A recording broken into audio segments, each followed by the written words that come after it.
Hi everybody, once again this is Zeri, Persian pen name on AO3. I think I'm on week 34, 35 of my transition. As you can tell, I'm definitely having vocal changes. Earlier this week I was being silly with my spouse and I said something very excitedly and my brain went full cracking. Oh yeah, there we go, like that. And that was pretty great. Uh, So let's see, what's been going on this week? Well, season 2 of Good Omens. That sure was a thing. Uh, Boy, howdy.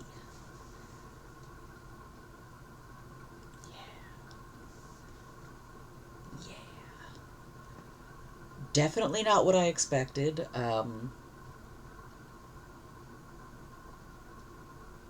I gotta hope. I gotta trust in Neil and Terry for this one.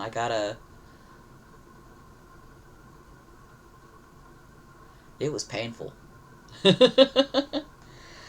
My brain really doesn't want to accept it as canon yet. Um, like, oh, my brain is going, oh yeah, this is Neil's fanfic for what happened after it. We haven't. It's as easily dismissible in my writing brain as anyone else's fic. So that's what's going on currently right now. Uh, I'm trying to decide. I have two different things open right now.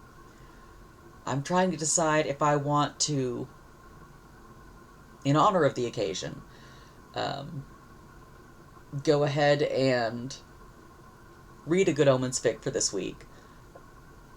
Not something season 2 because I don't have anything bookmarked yet for that. Or just go with something that's more, I don't know, I'm not sure I'd call it hurt comfort, but something somewhat in that vein. Uh, no, I think I'm going to go with the Good Omens one. So it's been several months now since I've read non-original work. I will not be attempting to do the voices, I think, this time. Yeah,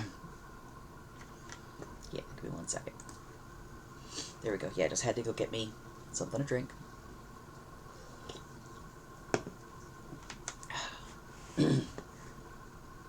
So this is a Good Omens fic. It's another one by Noodlefrog. It is Haster/Ligger.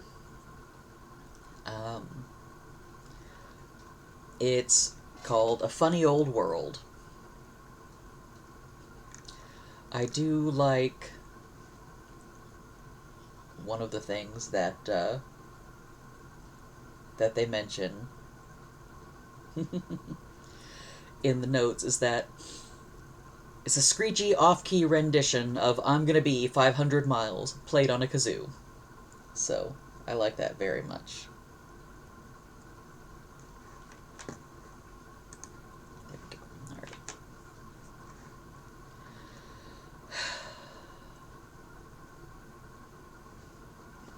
So this is Noodlefrog's A Funny Old World.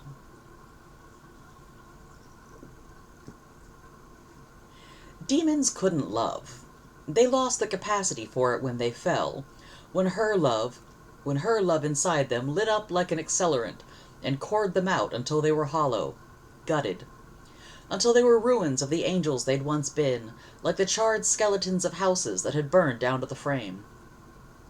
Ready to be built up again, better this time, but never again like how they'd once been.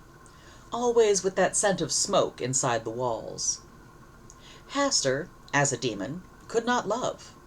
But he could enjoy things. He could take pleasure in things. He could have things he wanted to keep. He could be upset when what he liked, what he wanted to keep with him, was taken away. Haster liked fire. It had a certain look about it that he liked to watch, the color and the movement and the coiling of the smoke.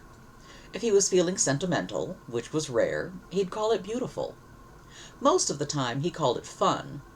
Destructive, exciting, funny sometimes, especially when humans were around to see something of theirs burning, and did all the business of running around yelling about it. Hastur liked the satisfaction of a bad job done well.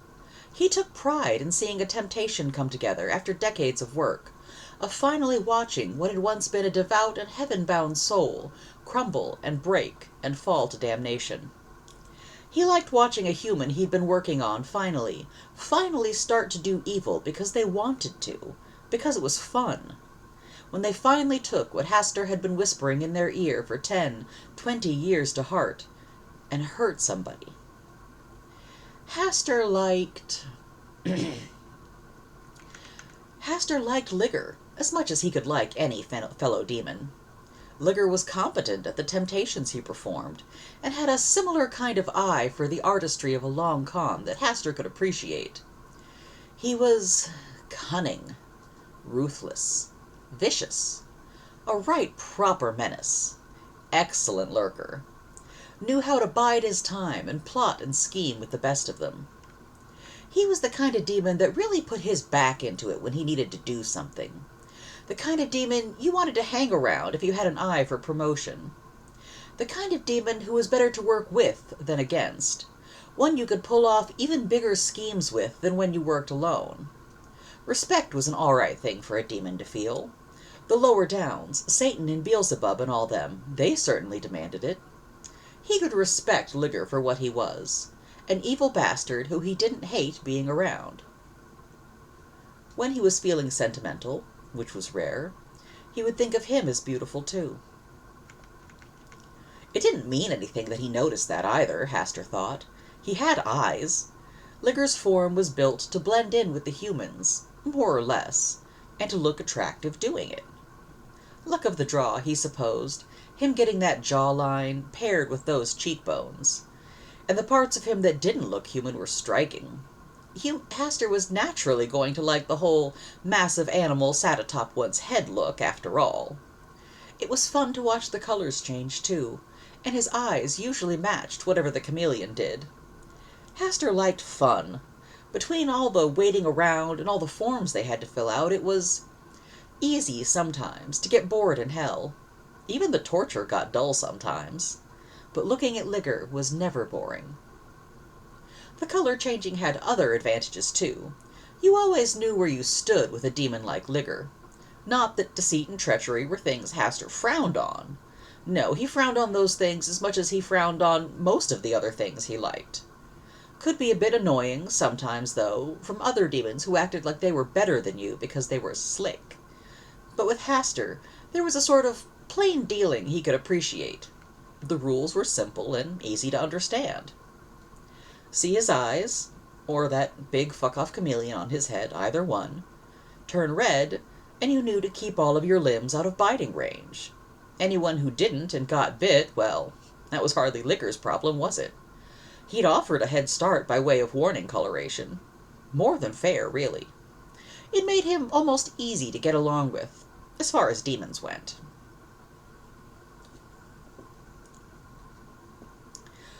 Ligger was a nasty piece of work, and Hastur wouldn't have it any other way. He always knew exactly what to say, too, like some kind of fucking mind reader. Beelzebub was hard to impress, but Ligger always told him how evil he was after Hastur gave a presentation. He never called the thing on top of Hastur's head a frog, because he remembered it was a toad. He also noticed whenever Hastur had managed to cultivate a new strain of mold growth, even if no one else in this shithole paid any attention to it. "You look like hell, Hastur," he'd say, and Hastur couldn't help himself but grin. That usually sent the lesser demons scattering for cover, but never Ligger. Ligger looked at him sometimes, like he'd tried to make him smile on purpose. Ligger was funny, too. Now there was a demon who knew how to tell a joke. He always knew how to make Hastur laugh. There had been this one time, and it still made him giggle a little bit to think of it, When they'd been walking and Liger had pointed at the 3 Erics all lined up in a row down at the end of the hall, one by the copy machines. No, I didn't get that right. Where they'd been walking, and Liger had pointed at 3 Erics all lined up in a row down at the end of the hall by one of the copy machines. "Watch this," he'd said, and then before Hastert had cottoned on to what was happening, Liger had picked up the usher where he'd been walking by and rolled him down the hallway like a bowling ball, screeching and caterwauling like anything, and knocked all 3 of the Erics over. Liger could be counted on to remember their temptations, his and Haster's both, even if he hadn't been directly involved. Whenever one of their long-term projects made it to hell, he'd ride up the elevator up from Torments and announce the news like human office workers announce the presence of cake in the break room. "Looks like your American died," he'd said once. More than once, really. Haster had been in America a lot that century. "Which one?" "The one you got to electrocute an elephant in public." "Ooh, Edison," Haster had said, and he'd smiled. "I remember him." "Want to take a trip downstairs?" Liger had asked. "I nicked Dagon's lemon zester." Another demon might have kept all the fun to himself, but not Liger. When it came time for violence, Liger liked to share. He could always tell when Haster was having a bad day. That is, a day that was worse than a regular day in hell, and instead of using that as an excuse to stab him in the kidney because he was showing weakness, he'd show up beside his desk and say, "Hey, want to go maul some of the interns?" Or he'd say, "Hey, let's go upstairs and set something on fire." Other times he'd just toss a grubby pack of jelly babies on his desk and let him eat most of the green ones, even though those were the ones they both thought were the funniest to eat, on account of the fact it looked like they were crying. Liger could be weird, though, too. He did things that were confusing, that Haster couldn't understand the point of. "Hey, Haster," he'd said once, after he'd come back down from a job up top. "You seen this yet?" And he'd thrown a rock at him. Haster had caught it and held it up to the flickering light overhead to look. It was sharp but smooth, black and shiny and glossy like it was wet, even though it wasn't. "The fuck is this?" he'd ask, squinting at it. "Humans call it obsidian, volcanic glass," Liger had said. "It's what happens when lava cools off." "So?" he'd sneered. "There was enough lava down here as it was. It kept melting through the storage closets in the HR department. He hadn't known why Liger had wanted to bring any more of it downstairs." "Looks a bit like your eyes," Liger had told him. And then he'd taken the elevator down to Dagon's office to drop off his reports, and left Haster standing beside his desk, looking like a tit with a rock in his hand. He'd spent the next 6 months noticing things that looked like Liger's eyes. Couldn't really help it. Liger had the easy job, finding one shiny black rock, but Liger's eyes changed a lot. There was a lot to compare them to. Sometimes it was the sludge that leaked out of the vent over Haster's desk. Sometimes it was a particularly bright patch of offal one of the interns slipped in. The light from the no-exit signs. That weird blue smoke that came out of the fax machine when it stopped working. That moss that grew on the ceiling over his bed. How moonlight looked when it reflected off a marble headstone. The way a convent looked when it burned. Then Liger had shown up again and dropped something on his desk. "Been inspiring idolatry," he'd said, turning it around to face towards Haster. It was a toad, black and shiny, carved from obsidian. "Brought you back a souvenir." He felt a little like he wanted to throw up, and a little like he wanted to take his wings out and flap, and a lot like he didn't want other people looking at the toad Liger had given him. He took it back to his quarters and put it on a shelf next to his knives. Haster didn't know how he'd got here, to the point where he felt so off balance like this. It must have crept up on him slowly from the very beginning. This was how it started, or at least how Haster remembered it starting. There was fire, and there was pain. There were angels cutting through the sky, their wings burning and useless, and you knew they were screaming because you were screaming, but you couldn't hear anyone else over the sound of your own voice. There was a landing, and landing in something wet and deep should have done something to cushion the fall. The fall. But it didn't, not for anyone going that fast, and it was hot, too. Boiling, stinking, and yellow. It did nothing to put out the fire on your back, because it was on fire, too. It was fire, eating away anything that survived the drop and the landing. And all around there were angels, thrashing, splashing, begging for help that wouldn't come. Drowning creatures have a certain instinct to survive, and Hastur figured God must have liked watching it in the Fallen so much she gave it to the rest of her creatures after she made them. It looks like climbing. It looks like grabbing onto anything you're given to keep your head above the surface, even if it's another person. Hastur hadn't been able to see any kind of shore, so he'd picked a direction and started swimming. He'd gotten too close to another one of the other drowning bodies, had seen a pair of panicked orange eyes staring up at him as a head broke the surface, and then the bastard had grabbed him, tried to climb him, pushed him under.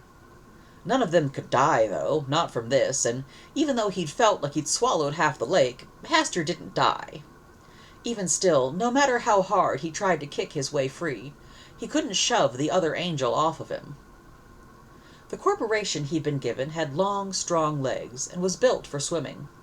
He'd tried it a few times on the newly made Earth, in the empty oceans, and knew he was good at it.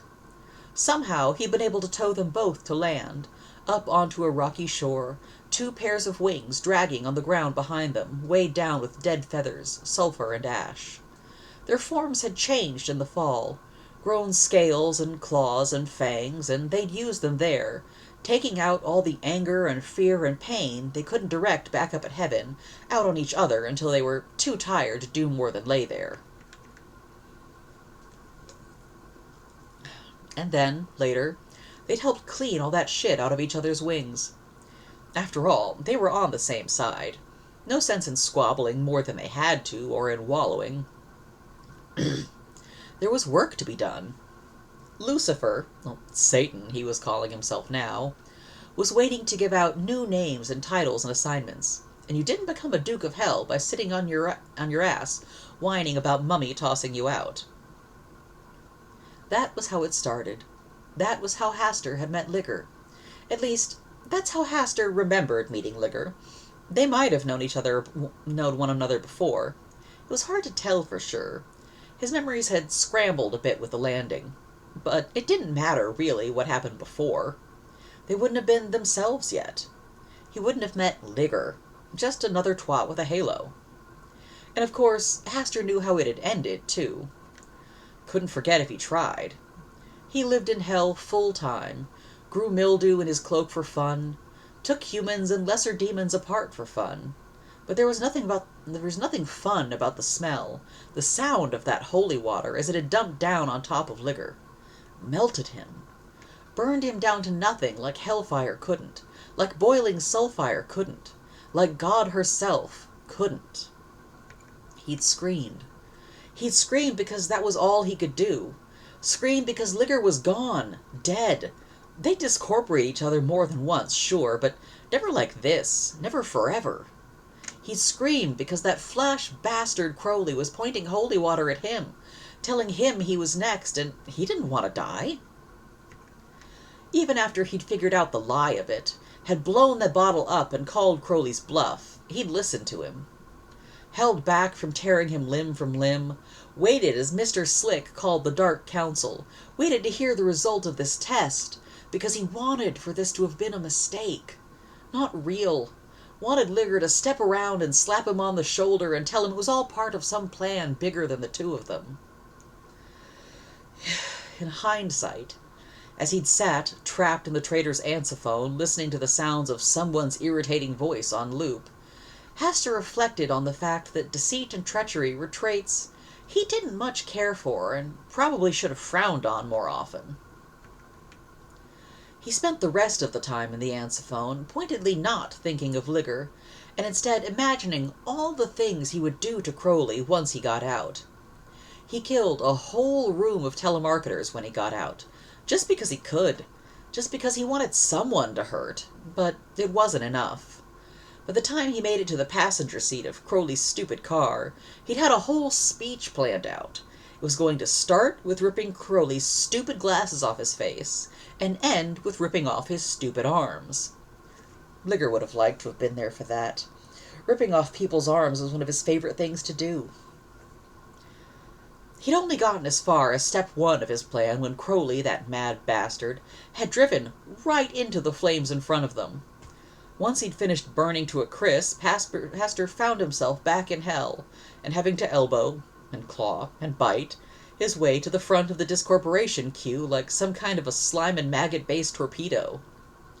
Naturally, given the day he'd already had, by the time he'd been shoved back inside a physical body, Dagon was there telling him that Satan had been uncreated, the war wasn't happening, and one half of hell was in a froth about it and trying to maim and or destroy the other half.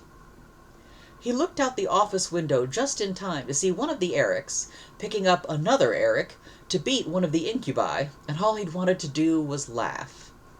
Laugh and tell Liger about it.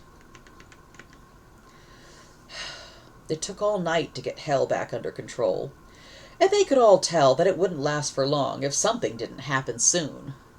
Beelzebub was panicked, and even though he chose Hastur to be one of the ones sent up to retrieve the traitor, he also refused to listen to his proposition that they torture Crowley for a few centuries before dunking him in the holy water. He wouldn't even let him rough him up too much when he grabbed him. "Absolutely no grievous bodily harm," Z droned. "We don't have the time. He needs to be destroyed." Something in their tone suggested that if Hastur tried to disobey, he'd find himself destroyed alongside the traitor. Images of Liger melting never far from his mind, he grudgingly did as he'd been ordered. He still relished the chance to hit Mr. Slick in the back of the head with enough force to kill a human, though. Satan himself couldn't have stopped Hastur from taking the opportunity while he had it. He wasn't sure exactly when he decided to pick up the usher and melt him. All he'd wanted was for other people to hurt like Liger had hurt. Like he was hurting. If he couldn't hurt the demon responsible as much as he deserved, well, maybe he could spread the pain around a little wider. But it hadn't even felt good, just empty. And then the bastard didn't even have the decency to die. He just slipped into the bath like it didn't even sting. He threatened them, mocked them. It wasn't fair. Everything after the trial ended happened too quickly to register. The courtroom dissolved into chaos. Crowley headed out towards the lobby, toweling his hair and dripping holy water everywhere. Michael fucked off instantly. The demons on the other side of the glass were screaming and running and setting things on fire. Beelzebub and Dagon were yelling, trying to establish order. Hastur was tired. He didn't sleep much, unless he was bored, but in that moment he felt exhausted, all the way down to his brand-new corporation's bones. He didn't know exactly where he was going. Probably back up to his quarters, maybe to sleep, possibly to one of the darker pits where there wasn't quite so much noise. He just walked, out of the courtroom, away from the crowd, down one grubby hallway after another. A voice stopped him, and he didn't turn around at first in case it was some kind of trick. Crowley, maybe, mocking him before he left. His own mind. "Where the buggering fuck is everyone?" the voice asked. "It's empty. Hell's never empty." Hastur turned then and saw him. He was fine. He was alive, back in a body, all in one piece. His eyes were green, the same green as stagnant water or the sky before a storm, and before what he was doing, Hastur was running down the hallway and hoisting Liger up off his feet. For just a moment, Liger's arms were holding onto Hastur, too. Then the scales of his chameleon flashed a dangerous trash fire orange, and he tried to shove Hastur off him. Hastur squeezed tighter, his face pressed up against Liger's temple, breathing in that smoky sulfur scent he thought he'd lost. Then Liger bit him in the shoulder, and he set him back down. "Why are you grabbing me?" Liger snarled, looking over Haster's shoulder to see if anyone was watching. He took another few seconds to let go of where he grabbed of two fistfuls of Haster's coat, and when he finally did let go, he looked like he regretted it. Haster took a step back and looked him over, and saw only confusion in his face. No pain, no fear, no sign that he remembered anything. The kind thing to do when you when you meet a friend who you've watched die painfully in a way that it is theologically horrific in addition to visually, is to not immediately remind them of how they've been melted, body and spirit, down into a grease stain in the carpet. If that friend had no memory of dying in agony, it would be kinder still to bring up that topic gently, and not try to force them to relive it. Haster was not kind, and neither he nor Liger realized that they were friends, so what he said, shrieked, in that moment was, "I watched you die, Liger! They poured holy water on you! They melted you! You were just a grease stain on the carpet!" Orange shifted to blue, cooler but no less bright. His eyes glowed like a butane torch in the dim, flickering light of the hallway. "Oh," Liger said, and looked down at himself. "But I'm fine." "Why am I fine?" Haster shrugged and shook his head. "It didn't melt Crowley either." "Does it just not work anymore?" he asked, frowning. He looked like he was having an idea. "Dunno," Haster admitted. "Don't want to fucking test it, though." "Suppose not," Liger said, fitting his hands in his coat pockets. "Just got unmelted. Don't really want to go melting again." They walked down the hallway side by side, closer than they usually did. Sometimes their shoulders bumped, and Haster couldn't bring himself to mind it. Liger didn't seem like he minded it either. "Did Armageddon happen?" Liger asked sometimes later. "Did we lose? Is that why everything's empty?" "Nah, Armageddon's off." "Off?" "Yeah. Antichrist kid didn't want to do it, so I guess it's all just off." "Don't expect much bigger from a kid who tells a Duke of Hell he smells like poo," Liger growled. "Absolutely no respect for anything." "Different kid. Meant to tell you about it after we grabbed Crowley out of his flat, but then you melted," Haster said, looking straight ahead. He wasn't sure why he felt like he was about to melt himself. Big cock-up. Wrong Antichrist. It's all Crowley's fault. Tell you about it sometime if you want. "Sure, but if there's no war, what's going on?" "Satan's gone. All the lower demons are running wild. The Erics are saying they're going to unionize." "What's that mean, unionize?" Haster shrugged. "Something to do with atoms." They'd walked, quite without meaning to one of Hell's back exits. A cave, maybe, or a mine shaft. They were still deep underground, but there was gray light somewhere up ahead. "What do you think we should do now?" Haster asked. Liger tilted his head as he thought about it.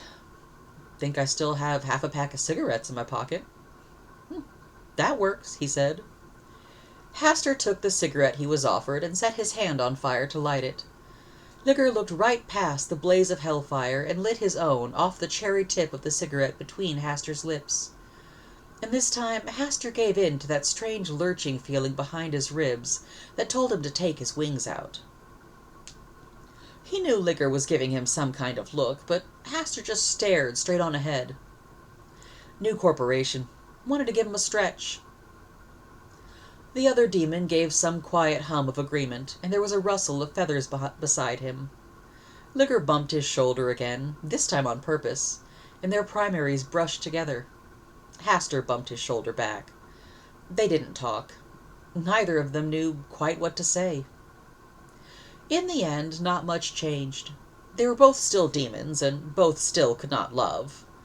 Neither of them had yet seen anything to contradict what they'd been told, and they hadn't spent enough time with humans for the truth to have rubbed off on them. Even if they had, they might not have ever put the words to it. After all, it'd be a funny old world if demons went around loving each other. That didn't stop Haster from trying to plan ahead. might be nice to take some kind of a trip together.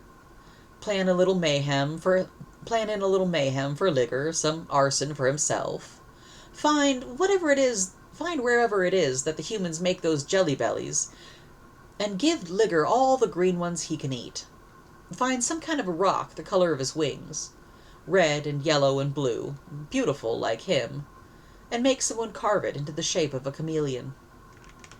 After they were done with their trip and came back to Hell, they could go back to work like they always did, except he'd ask Ligger to go with him every time they had to go up to the surface again. They worked better as a team. They could pull off bigger schemes together than they could on their own. And everyone would just have to be fine with that. Satan was gone, and Beelzebub had their hands full with the Erics and their atoms. Hastur was a Duke of Hell, and so was Ligger. They could do whatever they wanted. The two of them might not have been able to love, but they could like things. People, demons. They could take pleasure in being together, and want to keep being together. And Ligger would be safe. No one would ever take him away, ever again. The end. I really like the unionizing, unionizing joke that Noodle put in there. So, this is one I've been saving for a while, and I might do a proper little podfic of it. We'll have to take a look.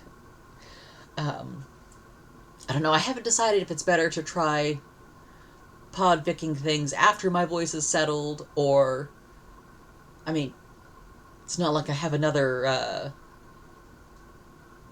opportunity while my voice is doing all of this weird stuff. So maybe I should go ahead and just record as much as I can. But anyway, yeah, that's this week's video. I hope that you all have had a good week. I hope that you're all having a nice scream over the second part of Good Omens. Hopefully part 2 of 3, if we can get that renewed.